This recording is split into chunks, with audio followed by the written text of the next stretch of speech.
Chapter 3. Sammy's house stood tall and proud, a pristine white two-story home with a wraparound porch, an image straight from a magazine cover. Flower bushes bloomed in neat circles around it, their vibrant hues softening the crisp edges of the house's exterior. The only imperfection in the otherwise picturesque scene was the barn-style shed off to the left, aged and weathered, its wooden panels sagging as if burdened by time itself. Sarah's eyes scanned the driveway, expecting to see Samantha's bike leaned against the porch railing or nestled in the shed. But there was nothing. She knocked on the door, the sound echoing faintly through the house. After a few seconds, the door creaked open, revealing Chance standing barefoot in the doorway. His brown hair, forever in that unfortunate bowl cut, was messy and unkempt, as if he had just rolled out of bed. He was tall for his age, already reaching her stomach, but his baggy sweatpants and wrinkled video game t-shirt made him seem younger. He grinned widely, his gap-toothed smile welcoming her inside. "Hey, Sarah." "Hey, Chance." Sarah stepped over the threshold, her eyes instinctively sweeping the room. "Is Sammy home?" she asked. Chance shook his head, stepping aside to let her in. "I thought she was with you this morning." His voice carried a hint of confusion as he followed her up the staircase. "She didn't show up, hasn't answered my texts either." Sarah's stomach churned as she approached Samantha's bedroom door, the familiarity of the scene doing little to soothe her nerves. When she pushed the door open, the sight that greeted her was unsettling. The bed was unmade, the blankets twisted and tangled as if someone had left in a hurry. Her desk was in disarray, notebooks scattered haphazardly, pens rolling along its surface. But what caught Sarah's attention most was Samantha's phone lying on the bedside table. She hesitated before picking it up, her pulse quickening. Sammy never went anywhere without her phone. She swiped the screen, her heart sinking when she saw the row of unopened messages from this morning, including hers. But it was the last opened message that sent a chill down her spine.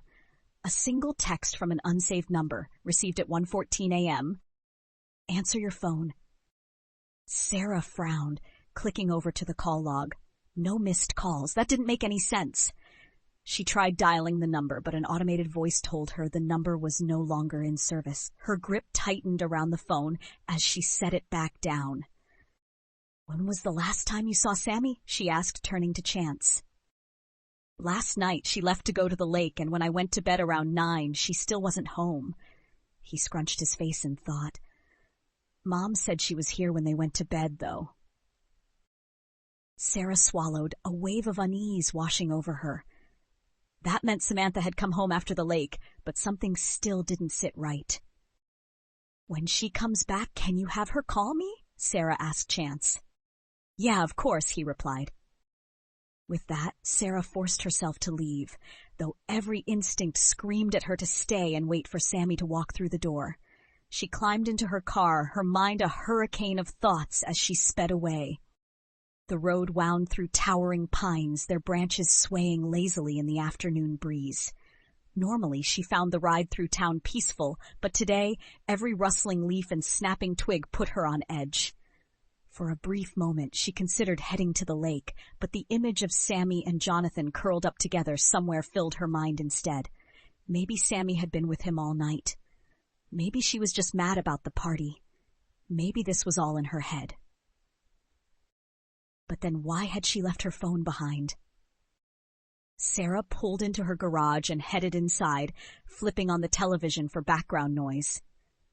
The emptiness of the house felt heavier today, pressing down on her like an invisible weight.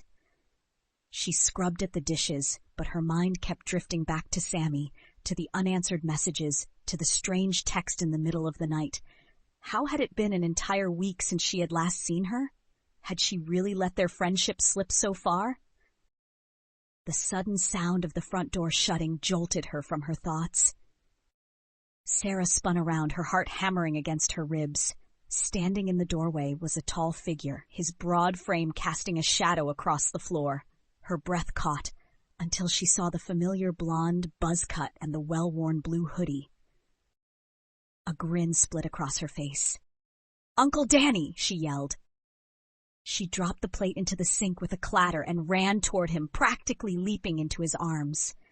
Danny let out a chuckle, his strong arms encircling her in a bear hug. "What are you doing here?" she asked, pulling back to look at him. "Had some work in town, figured I'd stop by and see my favorite niece," he said, smiling.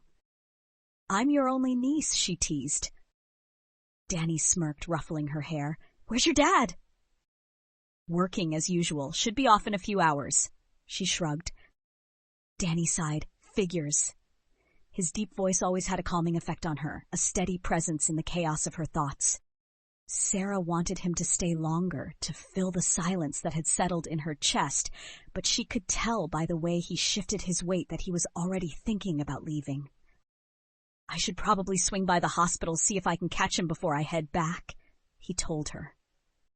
Sarah forced a smile. "Yeah, that's a good idea." He pulled her in for another quick hug, pressing a kiss to her forehead. "Take care, kiddo." And just like that, he was gone. Sarah sighed, the house feeling even emptier than before. Later that evening, she rode her bike to work, covering Jillian's shift. She had hoped that the distraction would help, that being surrounded by people and movement would keep her mind from spiraling. But even as she took orders and made drinks, her thoughts remained trapped in an endless loop of worry. Was Samantha mad at her? Were they growing apart? Had she done something wrong? By the time her shift ended, exhaustion weighed heavily on her limbs. She trudged toward the front door, fishing the key from her pocket. As she lifted her gaze to the glass, she froze. A hooded figure stood across the street, motionless, watching. Sarah's breath hitched. Her fingers tightened around the key, her heart slamming against her ribs. Then, just as quickly as she had noticed them, the figure was gone. She swallowed hard, shaking her head at herself. "Don't be paranoid," she muttered, turning toward the back exit. She moved quickly, tossing the trash into the dumpster with a loud clang before grabbing her bike and pedaling away. Only when she was several blocks from the coffee shop did she let out a shaky laugh. She was just being ridiculous, right?